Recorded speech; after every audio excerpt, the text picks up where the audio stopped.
험난하고 독특한 지형 때문에 곳곳에서 요새의 성읍을 볼 수 있는 이스라엘. 고대 소금을 운반하던 소금길은 천여 미터의 경사를 자랑하는 천혜의 요새 중 한 곳이었는데요. 구약 성경의 에돔 광야길로 전쟁을 위해 군인들이 자주 드나들었던 곳이기도 합니다. 사해에서 에돔까지 이어진 에돔 광야길. 사해에서 찾은 아름다운 명소에서부터 끝없이 펼쳐진 광야의 신비로운 풍경까지 성지가 좋다. 오늘은 에돔 광야길과 사해의 모습을 소개합니다.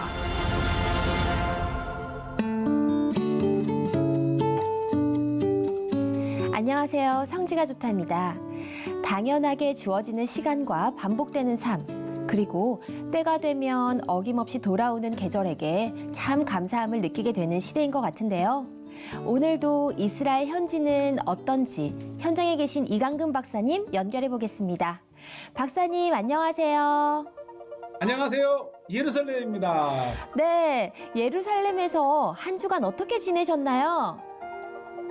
지난주는 굉장히 더웠어요. 이제 조금 5월 말 6월의 날씨를 찾아가면서 이제 초여름 날씨를 보이고 있어요. 네, 한국에서도 외출할 수 있고 사람들을 만날 수 있는 일상의 소중함을 느끼고 있는데요.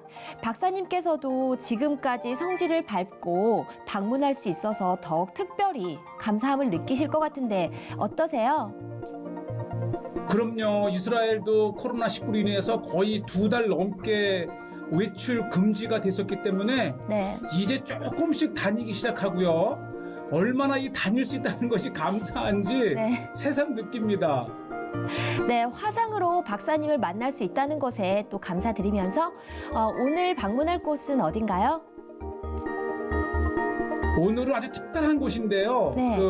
이스라엘 쪽에서 요르단으로 오가는 여러 개의 길이 있는데 그 중에서도 에돔 광야길, 아주 역사적인 길을 하나 소개하려고 합니다. 네, 에돔길, 성경에서는 어떻게 언급된 곳인가요? 열왕기하 3장 8절 이하에 나오는 장소인데요. 즉 다시 말해서 이스라엘과 에돔 연합군이 모압을 공격할 때 사용했던 길인데요. 3장 8절 열왕기하 여호람이 이르되 우리가 어느 길로 올라가리이까 하니 그가 대답하되 에돔 광야길로니이다 하니라. 이스라엘 왕과 유다 왕과 에돔 왕이 가더니 길을 둘러간 지 7일에 군사와 따라가는 가축을 먹일 물이 없는지라 이렇게 등등 해서 네. 아주 중요한 그 전쟁이 있었던 길인데 사해 남단에서 이 아라바 골짜기를 건너서 에돔으로 가는 길입니다. 네, 말씀하신 걸 들어보니까 저희가 생각하는 그런 일반적인 도로의 모습은 아닌 것 같은데요. 그렇죠. 지금이야 이제 뭐 고속도로로 잘 닦여 있었지만은 이 고대에는 이제 암몬과 모압과 에돔이 이제 요르단을 이제 남에서 북으로 쭉 이렇게 이제 북에서 남으로 연결이 돼 있었을 때에 네. 이 에돔으로 가는 이스라엘에서 에돔으로 가는 지름길이었지요. 네. 그 길을 이제 사해 지역과 함께 소개하려고 합니다. 네, 어떤 곳인지 궁금한데요. 지금 바로 화면으로 만나보겠습니다.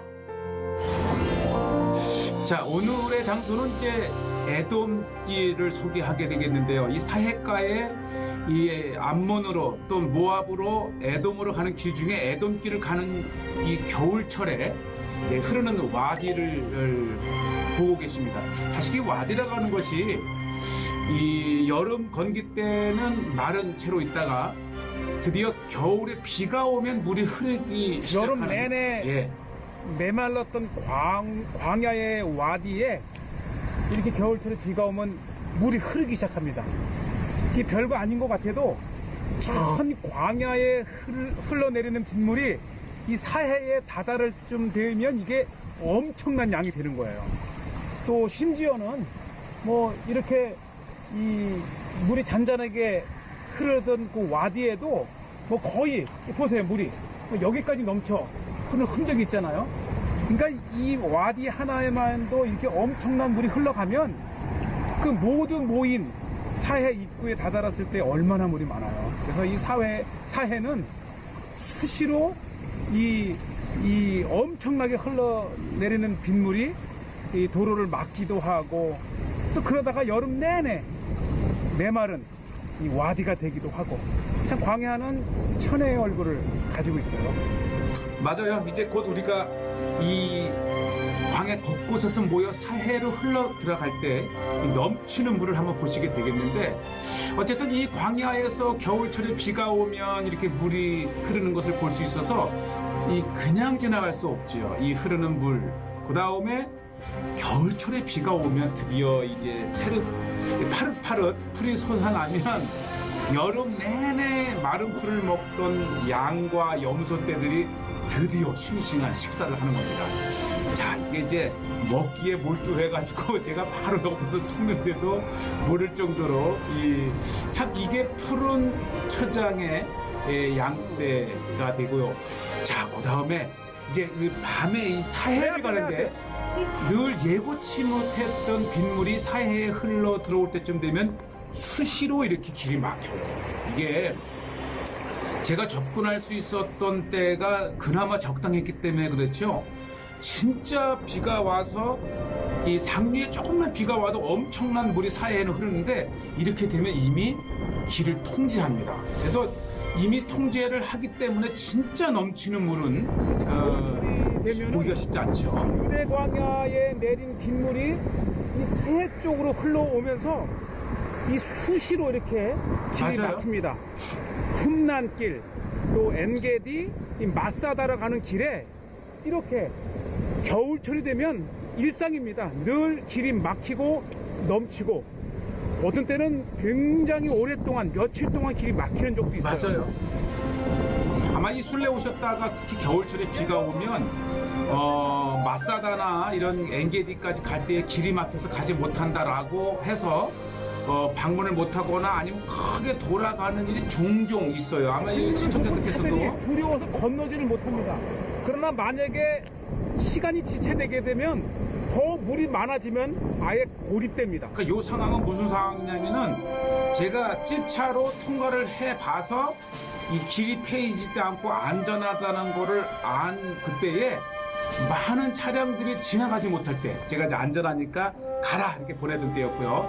제가 이제 사해에서 1박을 하고 마침 아침에 이 정말 그 구름 낀 빗 내리는 사해의 모습을 보여드렸고요. 오늘 제가 이제 이 사해에 아주 그 숨겨진 장소 하나를 소개하겠는데, 이 사해가에 온천이 나요. 그래서 엔게디 스파를 가보신 분도 계시겠지만은, 이 솟아나는 물이 엔게디 스파뿐만 아니라 이렇게 찝차로만 가야 되는 이 아래쪽에, 그냥 길가에서는 보이지 않죠. 찝차를 타고 내려갔는데 바로 이제 겨울철에 이렇게 바람 불면 좀 우리 거칠잖아요. 그런데 이곳에 많은 사람들이 모여 있었어요. 이유가 뭐냐면은 여기에 온천이 나는 거예요. 그리고 제가 이 사해에 한 바닷가에 왔는데, 이 사해가에 유황 냄새가 납니다. 아주 그리고 진동합니다. 뭔가 이 운기가 느껴지는데, 아마 유황 냄새가 확실하고, 이 뜨거운 열기는 아마 이 어딘가에 온천, 뜨거운 물이 솟아나는 것 같아요. 저쪽으로 한번 가볼게요. 제가 소문을 듣고 갔는데 세상에 보시죠. 이게 겨울철이거든요. 그러니까 이 정말 여기는 아는 사람만이 아는 곳이고, 이렇게 3355 특히 이제 이스라엘 청년들이 많이 오는데, 굉장히 뜨거운 온천물이에요. 그러니까 이 사해가에 이렇게 자연적으로 온천물이 솟아나는 유황 온천터가 있는 걸 저 인지 알았습니다. 이야, 오, 뜨끈뜨끈해요. 세상에. 유황 냄새가 저도 30년 넘게 살았지만 지난 겨울에서야 이 사해에 여기를 알았고요.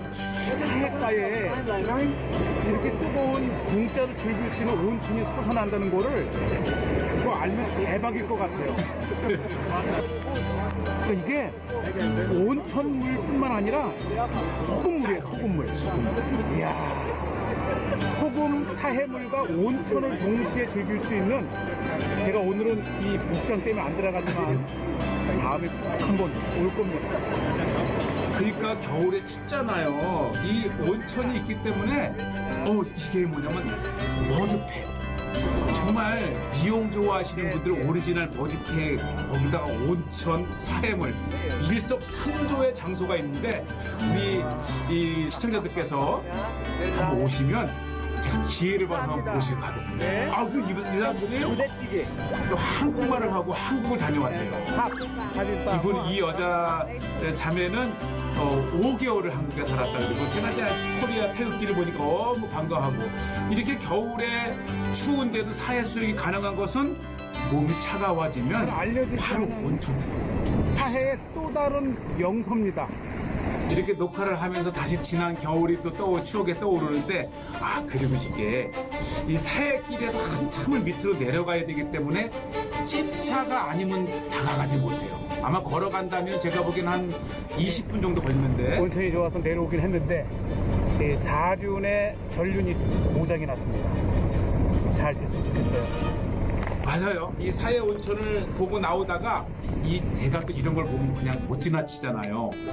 이 이제 사륜이 고장난 차를 제 이제 20년 된 도요타 찝차인데 과연 될까요? 이거 보시죠. 이 사해가나 유대광에는 찝차이가 있으면 또 다른 세계를 볼 수가 있는데 이렇게 거뜬하게 제가 이제 이 대한민국을 시대의 청년들에게 금세 배워서 얼마나 고마운지. 그렇다고 이걸 레카차를 부를 수도 없고요. 아주 좋은 일을 했는데 아주 뿌듯했습니다. 자, 그리고 계속해서 또 이제 사해를 제가 이제 애돔길을 찾아 나가는 길에 이제 본 모습들인데 혹시 아세요? 이 사해의 옛 이름이 아스팔트 호수라는 이름. 그러니까 뭐냐면 이 사해에서 떠오르는 아스팔트를 건져다가 이제 현대에 쓰던 곳이 이곳에 있었어요. 요거를 이제 이 사해 엔게리가에 보면 조금만 돌아도 이게요 까만 아스팔트인데 굉장히 가벼워요. 그래서 이게 물에 떠오르는 겁니다. 금세 이 사해 엔게디가에서 주순 아스팔트입니다. 이게 검은 돌 같지만 굉장히 가벼워요. 톡 치면 이게 깨져서 그러니까 물에 뜨는 거죠. 반질반질한 반질반질하고 아스팔트. 데드씨, 이 죽은 바다라 하지만 또 하나의 이름이 이 아스팔트 해입니다.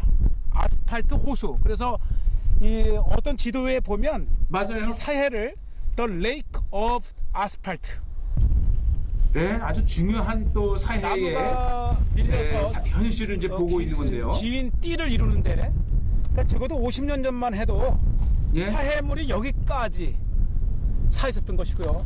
지금은 거의 한 1km 정도 떨어져 있는 저 해안이 저렇게 멀어져 있습니다. 그러니까 지금 이 엔게디 키부츠가 있는데 엔게디 키부츠가 1950년대 전에는 이 사해가에 떠오르는 아스팔트를 수집해서 팔아 수입을 챙겼다는 이야기가 있죠. 그만큼 이 사해에 이제 이런 또 역청, 세례 요한 역청. 자, 그리고 계속해서 이제 에돔길을 찾아가는 길에 한번 잠시 둘러봤던 곳이 소돔산인데요. 이 소돔산이 이 소금산이에요. 제가 이제 한번 올라가서 그 산에 구석구석을 돌아보는데 우선은 이 겨울철에는 이 소돔산은 또 등산 코스로도 굉장히 유명합니다. 덥지 않으니까. 여름에는 뭐 40도로 웃도니까 이 트레킹이 어렵지만은 겨울철에는 아주 적당한 기온에 이게 이제 소금인데요. 멀리서 보면은 이 소돔산이 꼭 바위산 같은 느낌이 되지만 이게 다 소금 결정체입니다. 그래서 이 바위로서는 보일 수 없는 아주 그 특별한 날카로운 면을 가진 그 지형을 보이는데 소돔산 전체가 소금산입니다. 예? 저 밑에 보면 저 바위 같은 것들이 다 소금으로 이루어진 바위죠. 네. 아주 그 소돔에서만 볼 수 있는 특별한 지형들 그리고 이제 이 사해가로 내려오면 곳곳에 이런 동굴들이 있습니다. 제가 이제 EBS의 테마 기행에 여러 차례 이 소돔산을 소개했는데 이게 보시죠. 이 겉에서 볼 때는 이 바위산 같지만 이렇게 문지르거나 돌로 깨보면 이렇게 허연 소금이 나옵니다. 자연산이죠. 그만큼 이 사해가에 물이 증발되면서 엄청난 양의 소금이 그대로 굳어서 바위가 된 거죠. 그래서 소돔산은 바위산이다. 뭐 길이를 한 12km에 이르는.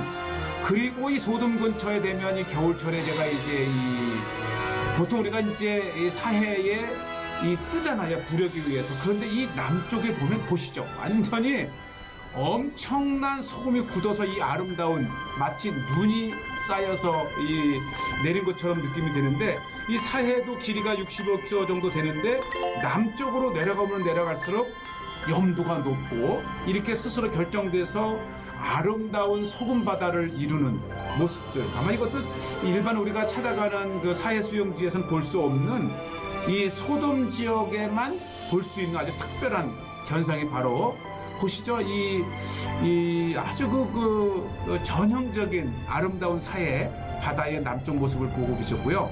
자, 이제 오늘의 하이라이트가 이제 에돔산인데 이 고대로부터 이 요단 계곡을 따라서 이스라엘에서 요르단으로 건너가는 길이 있었어요.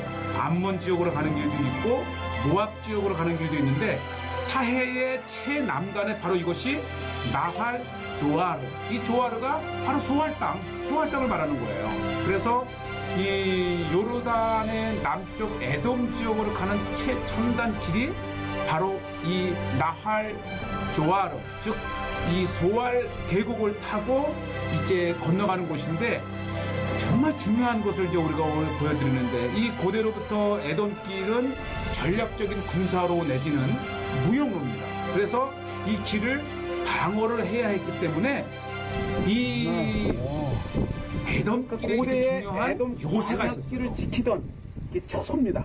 그렇죠. 이 절벽을 이 등으로 하고 이 서쪽과 북쪽과 동쪽을 경계할 수 있는 이 자연적인 초소를 이렇게 만들어 놨습니다. 그러니까 지금 이 에돔길에 가장 중요했던 이 장소는 이 사해가에서 이 유대 광야를 넘어 올라가는 그 기점이죠. 그러니까 여기가 이제 전략적으로 내려와서는 처음으로 만나는 곳, 그리고 올라가기 전에 처음으로 만나는 이곳에 이렇게 중요한 요새가 있었습니다. 지키다가 아마 음식을 먹었던 상이 아닐까 생각이 드는데 자연적인 바위를 깎아서 이렇게 테이블을 만들어 놨습니다. 지금은 이 에돔길이 이제 더 이상 동쪽인 것을 보니까 이 동쪽에서 오는 에돔에서 오는 경계를 하는 곳이 아닐까 이렇게 생각이 됩니다. 더 이상 이제 다니는 길이 아니기 때문에 제가 이제 광야에서 한번 소리를 한번 외쳐봤고요.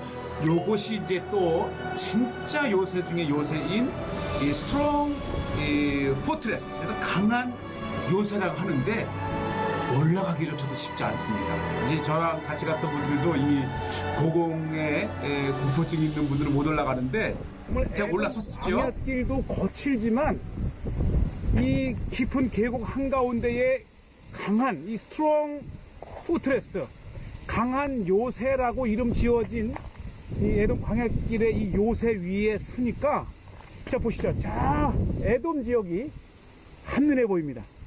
이 고대에는 길은 광양을 뜻합니다. 그래서 이 에돔 광야길이라고 하는 것은 바로 이 에돔으로 지나는 광야길이라는 뜻입니다. 맞아요. 자, 보시죠. 이 길을 따라서 그나마 이제 와디가 건천일 경우에는 길이 되는데 이렇게 이제 사해까지 내려와서 바로 건너가면 에돔. 그러니까 이 에돔길은 이 에돔 지역에서 올라오거나 에돔으로 가는 길인데 그만큼 이 전략적으로 중요한 에돔길, 모압길, 암몬길 이렇게 해서 이제 이스라엘 쪽에서 이 사해가 아라바 계곡을 통해서 건너가는 그런 역사적인 길이죠. 이 구약 성경에 나오는 그러한 길이고 또 이곳에 사람이 살 수 있었던 이유는 이제 이 마른 건기 여름철에 물을 모아두는 시설이 있었던 것이고 그 모아둔 물들을 이제 시스턴 물 저장고에 모아서 이제 뜨거운 여름 내내 쓸 수 있는 시설이 이렇게 있습니다. 이제 오늘날은 광야의 계곡에서 여름철을 견디기 위해서는 물이 그렇죠. 필요하잖아요. 바로 이 겨울철 우기 때 흘러내리는 엄청난 물을 이렇게 댐을 막아서 이 물을 저장고에 보관을 하면서 건기 여름을 지냅니다. 네? 이 고대로부터 에돔 광야길에 이 많은 이 대상과 때로는 군사가 흐르면서 이 군사들이 지나가면서 그 물을 이렇게 겨울철에 가두어 놓았던 물을 여름철에 쓰는 거예요. 이 열왕기하 3장에 보면 이 북이스라엘의 아합의 아들 여호람이 이 남유다의 여호사밧에게 이 에돔 광야길로 올라온다는 얘기를 듣고 또 이 물이 없었을 때에 에돔 지역에서 편만하게 물이 흐른다라는 표현을 보면 이런 물을 아마 이야기했을 거예요. 근데 이 지역은 사실 그 성경의 그 현장이고요. 이제 오늘날은 이 길이 더 이상 활용되지 않지만은 이 트레킹, 이 광야를 이제 이 도보로 여행하는 사람들에게는 아주 그 중요한 그 인기 있는 장소 중에 하나고요. 이것이 이제 오늘 사해의 엔보케이라고 하는 그 바로 남단에 이렇게 붙어 있어서 조금 시간이 한두 시간 정도 된다 하면 고대의 에돔길, 열왕기에 있는 그 이야기를 기억하면서 한번 걸어볼 만한 그런 장소가 되고요. 제가 이제 겨울철에 이렇게 이제 방문했는데 마침 비가 오는데 이 무지개도 볼 수가 있었고요. 그다음에 이 길을 쭉 올라가게 되면 요즘은 이렇게 다 이 그 등산로를 표시를 해놨기 때문에 이를 염려놓고요. 자 보시죠. 이야 정말 이 에돔 길에서 이 비가 살짝 오니까 무지개도 또 이렇게 볼 수가 있었고요. 에돔에서 도착해서 사해 골짜기에서 유다 광야로 올라가는 길이 네. 정말 가파른 길이지만 이 길밖에 없습니다. 그래서 이 광야길을 통해서 에돔에서 와서 유다로 올라가거나 또 고대에는 이 사해에서 채취한 소금을 가지고 이 사람이 지거나 나귀에 싣거나 아주 어렵게 스리 올라가야 하는 길, 이 소금을 날랐던 길, 그래서 네. 이 길을 또 소금길이라고도 하지요. 그렇죠. 그러니까 이 구약의 에돔 길은 소금길이기도 했고 특히 맘룩 시대 때에는 바로 이 길이죠. 이 길이 그렇게 유명한 길인데 포스탈 로드라 해가지고 이 에돔이나 모압 지역에서 이렇게 쭉 올라가서 헤브론으로 또는 가사로 가는 옛 길이었던 것입니다. 네, 인간들은 성읍을 지키기 위해서 모든 힘과 권력을 동원해서 이렇게 요새를 만드는데 자연적인 요새를 보고 나니까 하나님이 주신 천혜의 환경이 아닌가라는 생각이 들었습니다. 그렇죠. 사실 이스라엘 자체가 이 애굽과 메소포타미아, 그다음에 이 사해 요르단 계곡 건너편에 암몬, 모압, 에돔과 연결해서 네. 자연적으로 농사를 지으면서 사람이 살 수 있기 때문에 형성된 자연적인 성읍도 있지만 네. 또 이스라엘을 방어하기 위해서 변경의 요새를 만들어야 되기 때문에 그 요새를 겸한 성읍들을 볼 수 있는데 오늘 특별히 보신 이 에돔 광야길은 이 아주 근래까지 네. 특히 이제 사해에서 이 또 이 소금을 가지고 이 아랏 그 유대 광야를 넘어서 올라갔던 길이기 때문에 소금길이라고도 불린 에돔 광야길을 소개한 겁니다. 네, 저희가 광야 곳곳에 있는 샘도 보고 또 무지개도 봤는데요. 광야라고 하면 또 드넓은 사막만 있을 줄 알았는데 박사님 덕분에 물이 가득한 샘이나 또 무지개를 보고 나니까 광야라고 해서 뭐 절망할 필요도 없고 걱정할 필요도 없다는 말이 또 무슨 말인지 알 것 같네요. 맞아요. 광야는 특별한 의미가 있는 곳이고요. 이제 오늘 특히 포커스를 맞춘 거는 이 해발 700 이상의 그 유다 산악지대에서 광야를 건너 광야를 지나서 이 사해 골짜기까지 마이너스 400 거의 1000m 이상의 격차를 가진 곳이기 때문에 네. 비가 오면 무지개도 이쁘게 뜨고요. 또 비가 오면은 이 사해로 흘러가는 물도 많이 볼 수 있고 아마 이 성지만이 주는 특별한 자연 환경을 에돔길과 함께 이렇게 소개를 했습니다. 네, 사해라고 하면 또 그냥 소금물이라고만 생각했는데 유황이 나오는 소금 온천이나 또 아스팔트 재료는 그 천혜의 자원이잖아요. 메마른 땅같이 보이지만 또 이스라엘은 정말 축복의 땅이라는 걸 목사님은 또 더욱 직접 피부로 느끼실 것 같아요.